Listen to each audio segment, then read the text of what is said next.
Sometimes we got to be artificially close here. Put my phone on. You should be sitting on the tall one, you dummy. Well, you told me to sit on this one. You told me. I always look up to you. I look up to you. Are we both in there? Yeah, you are. So wait, before you start, when we're doing this, are we looking at that No. camera, or are we looking No. at that camera, or am I looking at you? You're either going to look at that camera from time to time or generally looking at me. Okay. Don't look at those Should I two. face you like this, or should I? No. All right. I've got Nick Vilardo here. Great goalie, professional goalie. Runs an amazing goalie school in Buffalo called Vilardo Goaltending.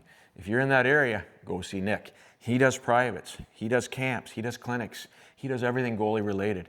And he's smart enough to know he needs to learn from a bunch of goalie coaches. So he's learned from a ton of goalie coaches in your journey, from me, other people, and he's smart because if you take the information from all these other goalie coaches, add it into your database, you become your own goalie coach. Just like as a goalie, you don't want to mimic NHL goalies, you want to take some from each goalie.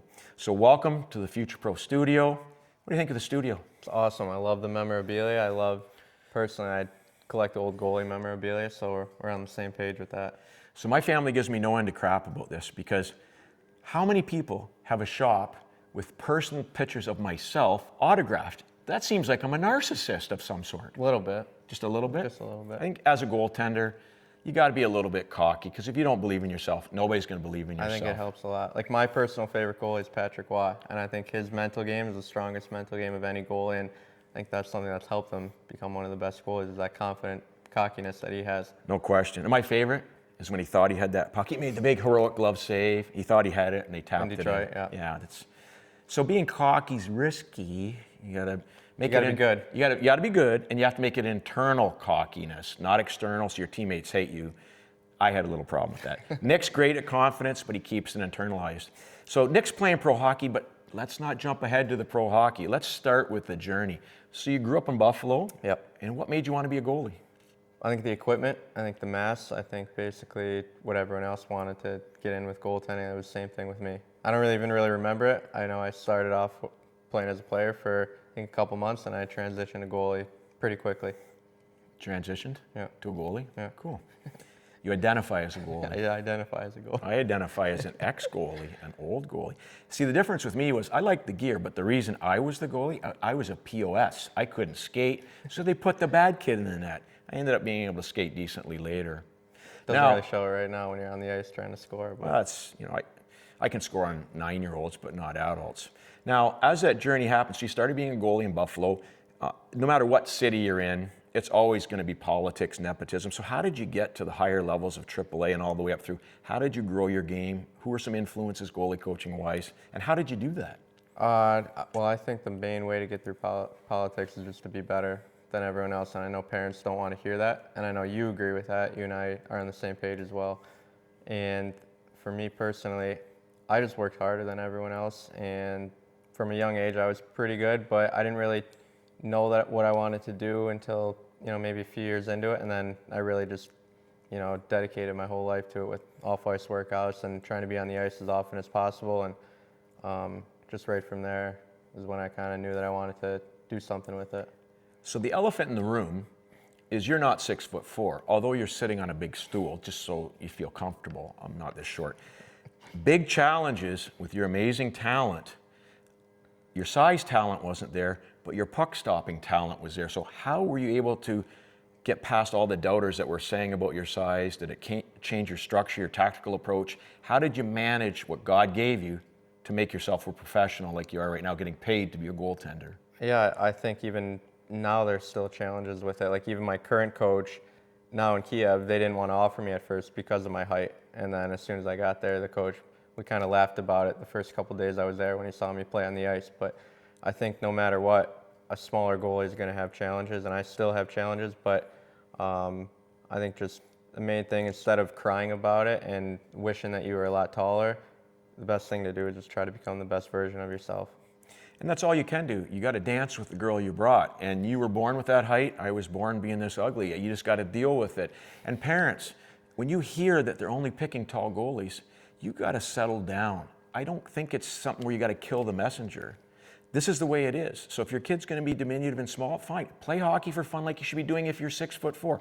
Play hockey for fun. Try to get better, and who knows where it's going to turn. It's just a reality, just like you're not going to be, are you going to be a nose guard in the NFL for the Detroit Lions, no matter how hard you train? Good football player, but... A kicker, punter. So now you're in Buffalo. How did you end up in Kiev? I played in Kazakhstan before. I speak Russian. I wanted to go have a fun, cool experience playing hockey. I don't know how much longer I'm going to play. So basically, I just wanted to have a cool experience. Got in contact with the team. They ended up offering me, and I ended up going. It sounds like a great idea. And as a parent, I have kids your age, and I love when my kids would go to Saudi Arabia and also to other places where there's war zones, like Kiev. So did you say something today that there's nightly bomb warnings go off, or what There's happened? air raid sirens basically every night. And so when you hear the air raid siren, you check your phone to see if it's a drone or a missile. And based on that, it determines if you go to shelter, if you stay in your apartment. So if you give up 8 goals in a game, that's bad. But if you got a drone going into your building, that's worse. A little bit worse. Now, let's go back again to your hip stuff. So you had 2 hip surgeries, and that put you out for several years. Yeah. Why do you think your hips acted up? Was it a question of proper preparation, or was it a technical, tactical thing where we're using the RVH more, we're using wide flare butterflies, you're hypermobile in your hips? What do you think caused it? I wasn't hypermobile before. I think it was a combination of technique and not having guidance and knowing that I should be stretching, I should be doing the mobility stuff. And the combination of that plus sharp skates, I always got my skates sharpened at 1/4 inch, and I don't think that helps. I still get them sharpened at 1/4 inch, and I don't really recommend it to my goalies, especially younger ones. But I've just adapted to it, and I've learned to play that way. But I think a combination of the really sharp skates, not taking any breaks off the ice, not doing any mobility or flexibility stuff, was kind of the main reason for that. It makes a lot of sense. 1/4 inch is a very aggressive hollow. I use 3/8 of an inch. And in the NHL, sometimes they'll alter their hollow slightly depending on the type of ice. Edmonton's hard ice, they're going to go for a less hollow. Maybe you're in Florida with soft ice. So you sometimes will tweak your hollow based on the conditions of the ice that you're playing at normally. And I think, a lot of kids will spend more time on their cell phone with their daily screen use. So if you're not doing more time on your hip stretching, your groin stretching, your cardiovascular, your work as a goaltender, studying video, than you are doing online stuff, looking at Instagram stuff or goofy YouTube videos like this, you're not helping yourself. If you want to become a professional like Nick is, you got to put more time in away from the phone, taking care of your body. My name is Steve McKichan. I played in the NHL, I coached in the NHL, and I'm going to coach and transform your game. I've coached goaltenders for over 30 years, including people like Ed Belfour, Jeremy Swayman, all the way down to Little Smurfs. I'm going to coach and transform your game with our brand new Future Pro Goaltending Masterclass. This is an elegantly curated document in an easy-to-use format, plus video clip support. Join Future Pro Masterclass, a one-time fee of $99. Sign up today. You know what we say at the NHL level when we're scouting? An athlete's greatest ability is your availability. Bill Belichick, right? Bill Belichick. And I study Bill because he's very simple.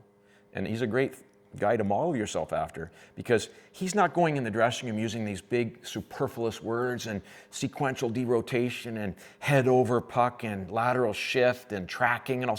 He goes into that dressing room and tells the guy, do your job. He's very basic and vanilla. So the best coaches on the planet will never dazzle you with their verbosity. They'll use simple words, basic words. Get the job, follow the puck, watch the puck. So now you also coach goalies. What do you think about goalie training in the Buffalo area? What do you think is the biggest weakness that you see in training for goalies? And what are some ways that you're trying to counteract that? I think the intensity is one thing. So growing up in the Buffalo area, I don't think that there were many options of high intensity training with good high level shooters and high level coaches. I think that makes a huge difference. Like at my camps, I always have D1, CHL, pro level, AHL, NHL contracted guys, and that plays a huge role in the development of goaltenders. And for me personally, that was a huge reason why I wanted to start my own goaltending school, because I didn't think that there was that in the area. And Buffalo is a huge hockey city. There's a lot of goalies. And just by making that change and implementing schools where you have shooters and you have high-level coaches, that's when goalies are going to reach their highest level. And, you know, I've been mentoring you and other goalie coaches because I've learned from people much smarter than myself. But my basic premise is this: most of the stuff you see on Instagram is stupid. You don't have a guy standing by a bunch of pucks in a game, floating muffins, so you can go head over puck and do all this stuff, move here, move here. Good you are. No, it's not helpful. You want to try to replicate your job that you're going to be facing. So you want to have guys moving dynamically when they release the puck. You want to have guys that are passing, moving. You want to try to replicate your job. And the one thing we talked about today on the ice is this big myth that I'm going to ask you about. A lot of people think goalies have to have amazingly fast reflexes. And they're doing sensorina and hand-eye and juggling and all this stuff. Yeah, it's a thing. But when you play in the NHL, there's only 2 saves you're going to make. Only 2. Positional reaction save and projectile reaction. Projectile, puck's coming, you see it, and you make a save. Positional reaction, you see Ovechkin open up on the side, you move over, you make a butterfly block, it hits you. In the NHL, 9 out of 10 are going to be positional reaction saves. You very rarely get a chance to see that Ovechkin shot coming. Oh, geez, maybe you better stop that. So I try to make our drills similar to that. Now let's wind this up by talking about influence. You've had goalie influences, you've had guys you like on TV that you watch. Talk to me about the role of your parents, bringing you along, starting you off as cute little Nicky Vilardo that wanted to be that little ankle bender guy to be a goalie. What's the role your parents played in getting you to where you are now with your success? I think just the support, and they didn't really push me too much, but they supported me and they knew that it's what I wanted to do. And I see that a lot with parents, that they want it more than the goalie wants it. And when that's the case, it's never going to work out. It doesn't matter how much the parent wants it, it's not going to work out for the goalie. And it's probably going to end up with the kid not liking the parent. And for my parents, they were just super supportive, and they knew that that's what I wanted, and they gave me all the resources to take advantage of it. I was fortunate with my parents. My dad never skated, and he was never a guy that asked me what I did wrong or tried to correct me in the car or coach me. They supported me, brought me to different things, and I figured it out on my own. And I think as a takeaway message that I'll give you, hopefully you can pass to your goalies, and messages I want to give to you. As a hockey parent with your goaltender, athlete in any sport, you want to be surprised when they make it, not disappointed when they don't. I agree. If you work hard, you might get one of those. You never know. Nicky, thanks for showing up here. We're going to get back on the ice again tomorrow. Yep. And we're going to do some more. I got to get this one, Nicky. Got to get this one.